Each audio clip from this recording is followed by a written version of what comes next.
She gently pressed the gas pedal. She hesitated, then she floored it. The moment of impact was spectacular. The front bumper of her car crumpled inward. The hood wrinkled up, the headlights flickered weakly. The screech of a broken engine echoed through the street. Smoke rose from under the hood as her expensive SUV came to an instant stop. And the Snowman? It didn't budge at all. I wish I could describe Karen's face in that moment. Shock, confusion, disbelief, like the whole world had just turned against her. She stepped out of the car and stared at the wreckage. I stepped outside, leaned against the doorframe, and took a sip of hot milk. "Any trouble?" I called out. And then, just when I thought the night couldn't get any better, the police showed up. I'm Benjamin Grace, 34 years old, a software engineer living in Birchvale, a small suburban town nestled among snow-covered birch forests every winter. I was born in the English countryside, but moved here 8 years ago, seeking peace and creative space. My job is coding, but my true passion is winter. The crisp air, the twinkling lights from houses, and above all, the tradition of building a snowman in my front yard each year. It's how I connect with this place, the people around me, and myself. Have you ever crossed paths with an HOA Karen in your life? Have you had any trouble with a Karen? If so, leave a comment with the number 9. If not, like the video to let me know you're ready for my story. Don't forget to like and subscribe so you won't miss the drama ahead. Wishing you a peaceful day. Winter is always my favorite time of year. The fresh air, the dazzling holiday lights, and above all, that tradition. Every January, I build a snowman in my front yard. Not just any snowman, these are creations I pour my heart into. Last year, I made one with a baseball cap and sunglasses. 2 years ago, I crafted a life-sized snow knight holding an ice sword. Kids in the neighborhood stopped to take pictures. Neighbors ooh and ah. It's one of the rare things that makes tiny Birchvale feel like a big family. But this year, Karen couldn't stand it. If you've never dealt with an HOA Karen, let me explain. They're people who find joy in making others miserable. They thrive on petty complaints, silly rules, and pretending they have power they don't actually have. And Karen? She's the master of this game. For the past 18 months, she's stirred up the neighborhood with fake fines, complaints about the wind rustling leaves, and demands that everyone repaint their roofs a dull gray. She approves. I never thought I'd be her next target. But just 2 days after building my snowman, I woke up to find it smashed to pieces. Not toppled by wind, not melted, but completely crushed. Bits of ice and snow scattered everywhere like a crime scene. At first, I suspected some naughty neighborhood kids. Then I checked the security camera, and that's when I saw her in all her shameless glory, Karen in a bathrobe and slippers, stomping across my yard at 1:15 in the morning, kicking the snowman's head off like she was playing football. She didn't stop there. She ripped off both arms, flattened its body, and then, as if to claim victory, pulled a small heater from her pocket and melted whatever was left. I watched the video, unable to believe my eyes, then felt pure rage boil up. Who does something like this? I stepped outside, hoping for an explanation, an emergency, a misunderstanding, anything. But no. The only thing waiting was a printed note taped to my mailbox. Dear resident, per the new HOA rules, all unapproved yard decorations must be removed within 48 hours. Failure to comply will result in a fine. The thing is, Birchvale doesn't have an HOA. We voted against it 4 years ago. But Karen? She wouldn't accept that. She set up a fake HOA, collecting fees from naive newcomers, sending worthless warning letters, and making life miserable for anyone who didn't bow to her imaginary power. And now, clearly, my snowman was in her crosshairs. No way was I letting this slide. That afternoon, I rebuilt the snowman, taller, sturdier, and added more security cameras to wait for round 2. Sure enough, the next night at 1:15 in the morning, she showed up again. This time, she brought a shovel. She didn't just smash it. She scooped up the snow like a crazed archaeologist erasing every trace. When she was done, she left another HOA letter with yet another fake fine. That's when I realized this wasn't just about snow. This was personal. If Karen wanted a war, I'd give her one worth remembering. The next morning, I woke up in a mood I couldn't shake. Not only was my snowman wrecked again, but now a bright yellow notice was plastered on my front door. Warning violation. You've breached HOA rules on unapproved yard obstructions. Fix this or face escalating fines and possible legal action. Signed, Karen. HOA president. I yanked the paper off and crumpled it in my hand, but my frustration only grew when I found a second notice on my mailbox and a third wedged into my wooden fence. Karen wasn't kidding around. She wanted to make sure I couldn't ignore her message. I could have let it go. Most normal people would. After all, Karen's fake HOA had zero legal weight. She had no real authority. But here's the thing. Karen's a master manipulator. She knows if she plays the part long enough, people start believing it. In peaceful Birchvale, she's been building her game for ages. Some neighbors who moved in over the past 15 months actually think she's the HOA president. She prints professional-looking papers, uses fancy legal jargon, and even has a fake HOA email. I've heard rumors she collects monthly fees from people who don't know better. And now she's pulling this stunt on me. For what? Because she doesn't like my snowman? Because she wants to flex her non-existent power? I wasn't letting it happen. I gathered all 3 fake notices and marched straight to her house. She lives 3 streets away in a house plastered with HOA signs and notices. I rang the bell and stood there, arms crossed. The door flew open so fast I thought she'd been waiting. And there was Karen, peak Karen, bathrobe, slippers, holding a steaming coffee mug that read Queen of the HOA in gold letters. "I knew you'd show up," she said, sipping her coffee with a smug grin. "I was wondering how long you'd hold out." I held up the papers. "Explain this," I said. She glanced at them like they were scraps. "Oh, those? Yep, those are legally binding violation notices. You've got 36 hours to comply." I laughed out loud. "Legally binding?" "Karen, Birchvale doesn't have an HOA." Her smile didn't waver. "You're wrong," she said, tilting her head with a superior air. "The HOA exists whether you like it or not. It was formed after you moved here." I narrowed my eyes. "I've lived here 8 years. I was at the meeting where we voted against an HOA." She took another sip, "And I was at the meeting where we reconsidered." I clenched my jaw. "Who voted?" She waved a hand dismissively. "That doesn't matter. What matters is—" "No, it does matter," I said, stepping forward, "because as far as I know, this HOA is just you and a few of your grumpy friends." That seemed to rattle her. Her fake politeness cracked a bit. "Fine," she snapped, her voice tightening. "Think what you want, but you've violated the rules, and there'll be consequences." I took a deep breath through my nose. "Let's say this HOA is real. What did I violate?" She smirked. "Excessive yard decor." I blinked. "It's a snowman." "Exactly," she nodded, like I'd finally gotten it. "A yard decoration. In the middle of winter?" "Yep." "In a place with heavy snow?" "Yep," she repeated, her tone like she was lecturing a kid. "And I'm afraid it ruins the neighborhood's aesthetic uniformity. Rules say festive decor must be neat and short-lived." I stared at her. "It's made of snow. It'll melt on its own." "That's not the point," she snapped. "The point is it uglifies the neighborhood. Remove it, or you'll be fined $50 a day until it's gone." That's when I lost it.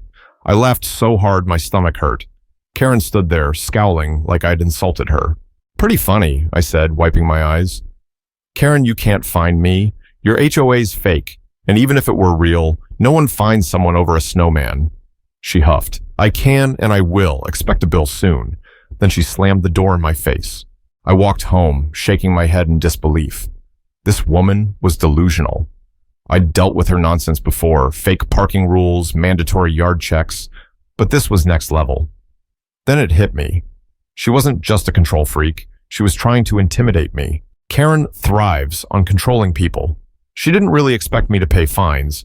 She wanted me to back down and accept her imaginary authority. But I wouldn't. I sat at my computer and did 2 things. First, I printed out legal docs proving Birchvale once had a real HOA that shut down years ago. Second, I filed a complaint with the city about her fraudulent fines. If Karen wanted to play dirty, I'd show her I could play too. But first, I had one big task. I needed to rebuild that snowman. And this time, I'd make it something Karen could never destroy. That whole evening, I threw myself into battle mode. Not just with Karen, but with the very idea that she thought she could control people with fake rules and self-made power. My snowman wasn't just a snowman anymore. It was a symbol of resistance against HOA tyranny, a direct challenge to Karen's ambitions. And this time, it wouldn't be touched. I started with materials. First stop was the hardware store nearby. I needed something sturdy, something that wouldn't collapse under a shove or a heater. Salt? Not enough. Then I saw it. A big steel drum, large, heavy, unbreakable, perfect for the core. I bought it right away, along with a bag of quick dry cement. If Karen wanted to escalate, I'd meet her at the top level. Back home, I got to work. Step 1. I filled the steel drum with water and cement, letting it harden into a rock-solid block. That alone would stop any attack. But I didn't stop there. Step 2. I packed ice and snow around the drum, shaping it into a realistic snowman frame. I smoothed every detail, then sprinkled powdery snow to make it look harmless. The result? A perfect snowman. Except beneath that cute shell was a 450-pound pillar, absolutely Karen-proof, but I still wasn't satisfied. She didn't just knock over my last 2 snowmen, she used a shovel and a heater. I needed better defenses. So I upgraded. First, I sprayed water on the outer layer, letting it freeze into a thin, nearly invisible ice shell. If she tried pushing, her hands would freeze instantly. Then, for good measure, I drove a small metal pole into the ground as a support anchor. And the final touch, a special surprise. Karen loved retaliating with her SUV. I'd seen her do it, gently nudging things she hated with her bumper, like misplaced trash cans, an old sign, or even a kid's bike near the path. She never hit hard, just enough to topple and play innocent. I bet if I made this snowman big and bold, she'd take the bait. So I tucked a few small bricks into the base, hidden, but enough to guarantee she'd pay a price if she rammed it. I stepped back, admiring my work from the curb. It looked perfect, like any harmless winter decoration, just a normal snowman in the neighborhood. But inside, it was an invincible fortress. I set up the security cameras, made a mug of hot milk, and waited. I didn't wait long. As the last daylight faded, Karen's SUV crept down the street. I saw her silhouette in the driver's seat, slowing as she neared my house.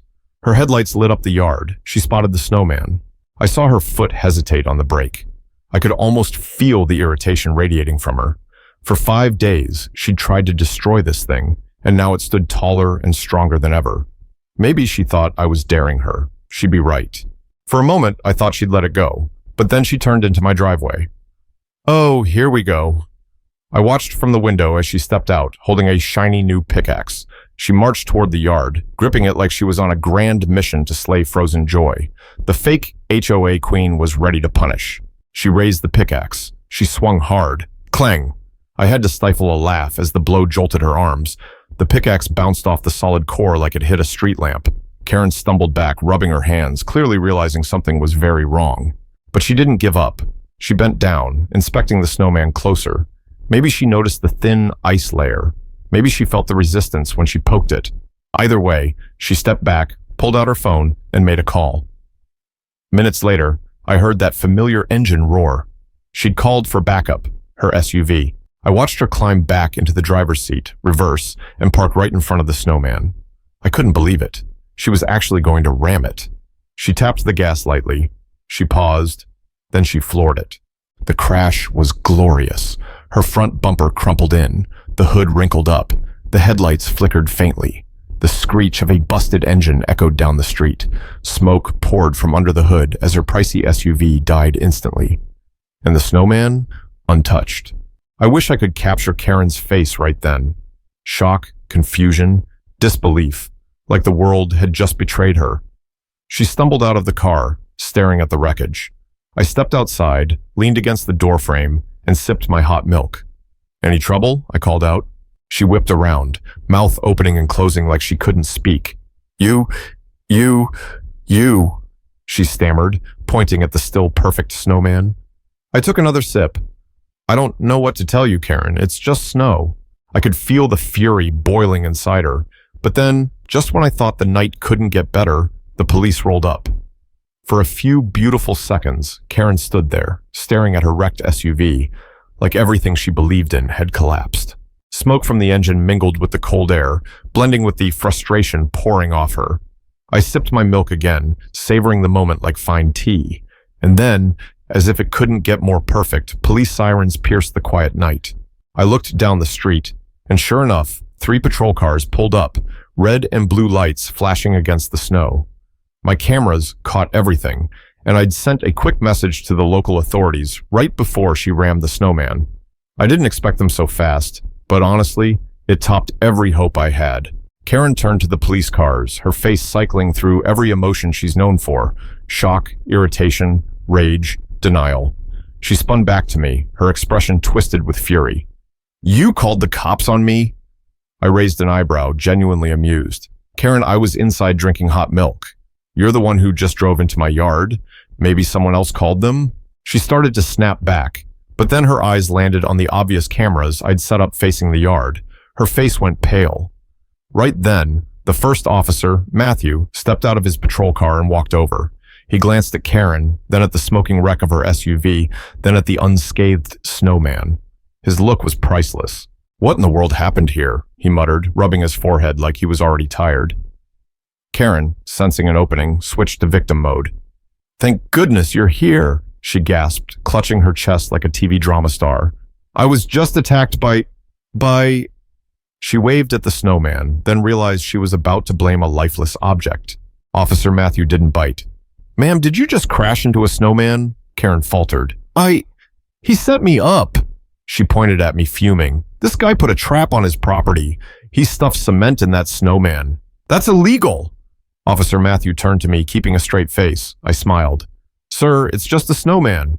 Officer Matthew sighed. "All right, let's start from the top. Can you tell me what happened?" I nodded, staying calm. "Sure. Every winter, I build a snowman in my yard. It's my habit. The past few nights, someone kept smashing it, so today I made it sturdier. I used a barrel for the core so it wouldn't tip easily.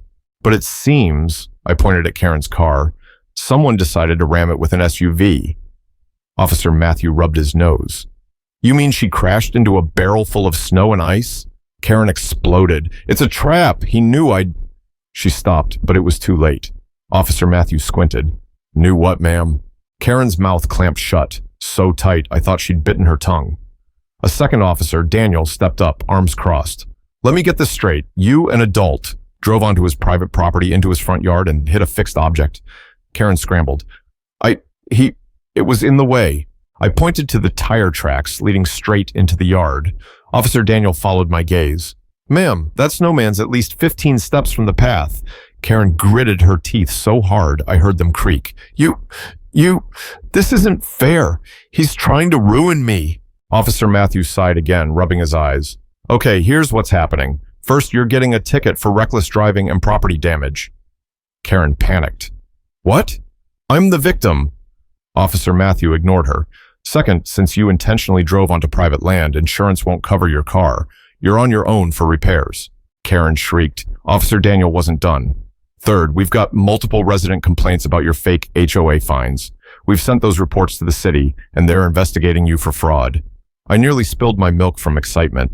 This was better than a birthday. Karen stood there, speechless, her face twitching, eyes wide with paranoia. Out of excuses, Officer Matthew turned to me. "Sir, do you want to press charges for trespassing and property damage?" I thought for a moment, then smiled. I think Karen's got enough legal trouble tonight. Just an official trespass warning will do." Officer Matthew nodded. "Fair enough." "Ma'am," he turned to Karen, "you're officially barred from this property. Step foot here again without permission, and you'll be arrested." Karen looked ready to explode. Officer Matthew handed her a ticket and nodded at her wrecked SUV. "You'll need to call a tow truck for your vehicle. Have a good night." With that, the cops left. I stood there, soaking in the pure victory. Karen stayed frozen, staring at the ticket in her hand like it was her final judgment. "Nice chat," I said, patting the snowman. "Oh, Karen?" She snapped her head up, glaring. I grinned. "See you next winter." Then I walked inside and shut the door. The second it closed, I laughed so hard I nearly fell over. Outside, I heard her frustrated yell before she called the tow truck, but it wasn't over. Sure, Karen lost tonight's battle, but she was about to lose the war. She's not the type to go down quietly. No, she's the kind who'd burn everything just to stay in charge. Sure enough, less than 12 hours after turning her SUV into scrap metal over my snowman, I woke up to a new letter taped to my door. But this one was different. Way more special. At first glance, it looked like one of Karen's usual fake HOA violation notices. Then I saw the bold red text at the top, Mandatory Community Restitution Notice. Oh, no way. I ripped it open and read. According to Karen's latest made-up document, Every household in the neighborhood owed a one-time emergency fee of $150. Why? To cover unexpected damage to the HOA president's vehicle caused by a community safety hazard. I had to sit down. I laughed so hard I couldn't breathe. Karen, this brazen fool, was trying to make the whole neighborhood pay for the car she trashed over my Snowman. The sheer nerve was impressive. At the bottom was a formal payment demand, due in 10 days, with instructions to bring cash or check to her house. Of course, failure to pay meant more fines and HOA penalties. I couldn't take it. I had to show someone. So I grabbed the letter and went straight to my neighbor Charles. He's lived here longer than me, a retired vet, blunt, no nonsense, and zero patience for Karen's antics. When I handed him the letter, he read it once, blinked, then read it again. He looked up at me, eyes wide. She really thinks people will pay this? I laughed. Oh, she doesn't just think it. She's certain. Charles whistled long. This woman's got more confidence than my old drill sergeant. I nodded. So what do we do? Charles thought for a second, then grinned mischievously. We let her dig her own grave. And that's exactly what we did. Instead of calling her out right away, we let the letter spread. Karen thought she ran the neighborhood, but she didn't realize people were fed up with her. When dozens of families got this ridiculous money demand, the whole community turned on her. People started calling each other, whispering over fences, sharing copies in the neighborhood chat. By noon the next day, the street was buzzing. Karen? Clueless. She even went door to door that afternoon, reminding folks about the mandatory payment. That's when we struck. Charles and I rallied as many neighbors as we could and marched to her house. She opened the door, smug as ever, until she saw the crowd. Her face dropped. Charles, with his usual grit, stepped forward and held up his letter. Hey, Karen, he said loud and clear. I just want to clarify something. She forced a smile. Oh, sure. Payment's due by the end of the week, so... About that, Charles cut in. I'm curious what legal authority you're basing this cash grab on. Karen blinked. What? Charles tilted his head, playing curious. Yeah, you're demanding money from the whole street. Surely there's a legal basis, right? Or is this not legit? Karen flinched at not legit. Of course it's legit. It's HOA business. Oh, Charles nodded. Then you won't mind if we ask the city to check if your HOA is properly registered? Right then, our neighbor Regina pulled out her phone. Actually, I called them this morning, she said. Karen's eyes snapped to her. Regina smiled sweetly. And guess what? There's no record of an HOA in Birchvale. In fact, the city says they've got multiple complaints about fake fines under your name. Karen's face went white. Then the first person tore up their letter. Then a second, then a third. In seconds, the whole crowd was ripping apart her absurd payment demands right in front of her. Karen looked ready to lose it. You can't. Oh, we can, Charles said cheerfully. By the way, the city also said they're sending someone to audit your finances. Karen staggered. You can't do that, Regina beamed. We're not, pal. The authorities are. Expect visitors soon. That's when Karen broke. She let out a furious yell, slammed the door in our faces, and vanished inside. Less than an hour later, the neighborhood chat buzzed. Karen had officially resigned as president of a non-existent HOA. But it wasn't over. While Karen licked her wounds, the legal fallout was just starting.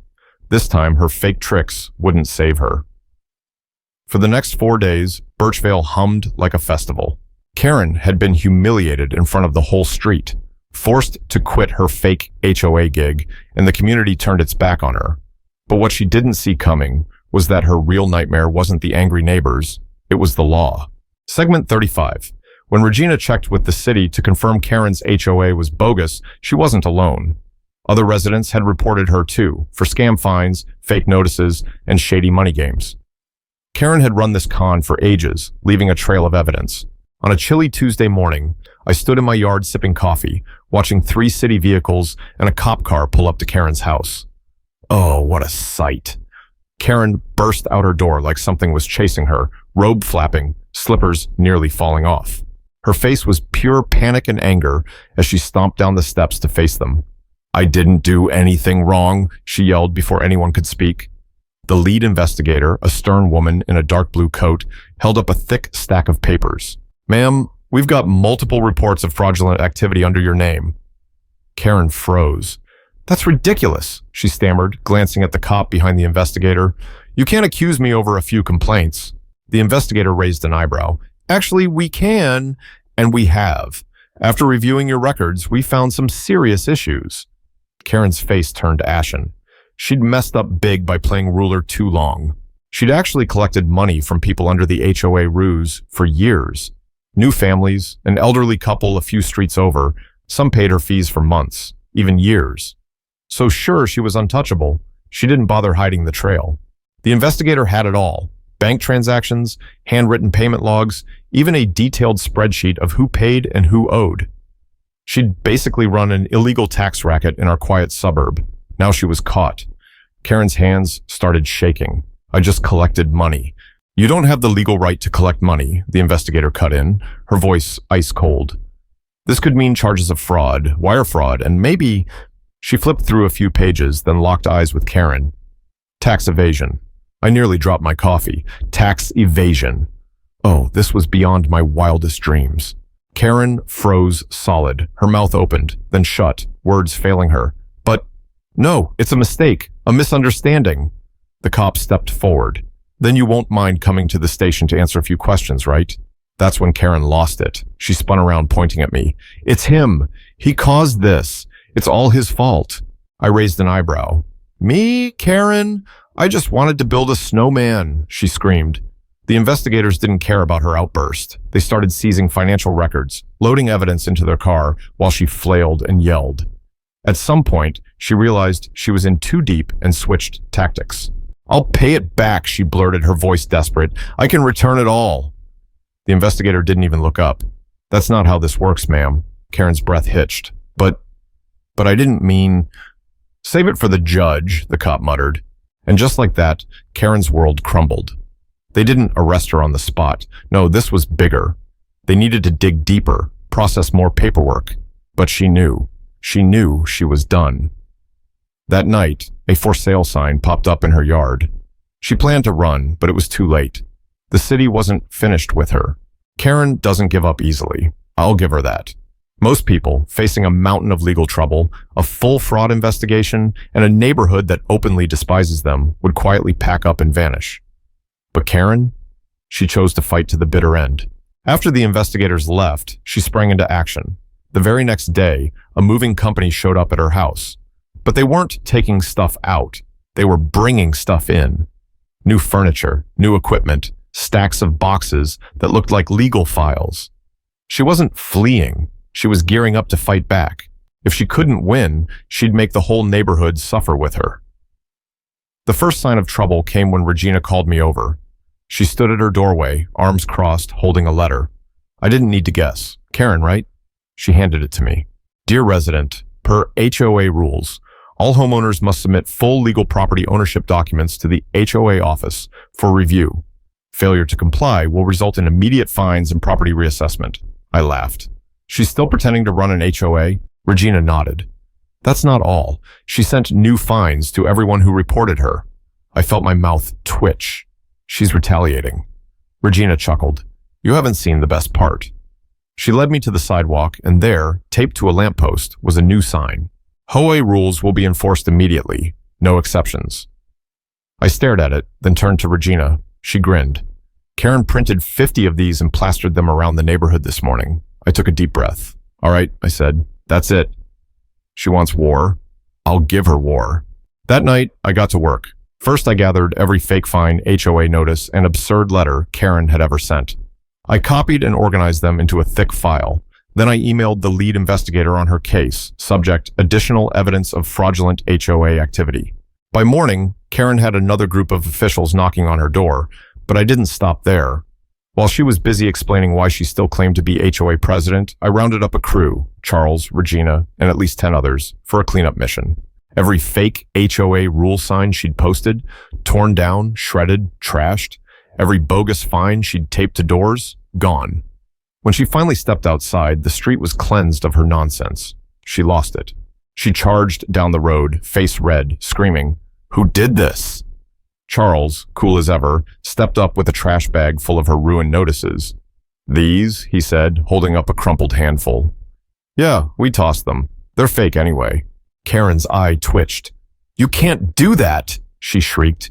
This is harassment. I'll sue. Regina laughed softly. Sue with what, Karen? Your HOA fees? That's when she snapped. I'll take you all to court, she yelled. I'll bankrupt this neighborhood. Right then, the cops rolled up again. Karen stopped mid-rant as two familiar officers stepped out. Officer Matthew looked at her with obvious exhaustion. Ma'am, you're at it again? Karen's jaw worked like a broken machine. They destroyed my stuff, she cried. Officer Matthew sighed. You mean the fake notices? The ones impersonating a legal entity we told you to stop spreading?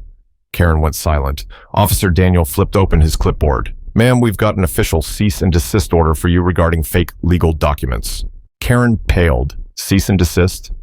Officer Daniel nodded. If you keep posing as an HOA, issuing fake fines, or harassing residents with legal threats, you'll face more fraud charges. Karen swayed. But... Officer Matthew gave her a weary look.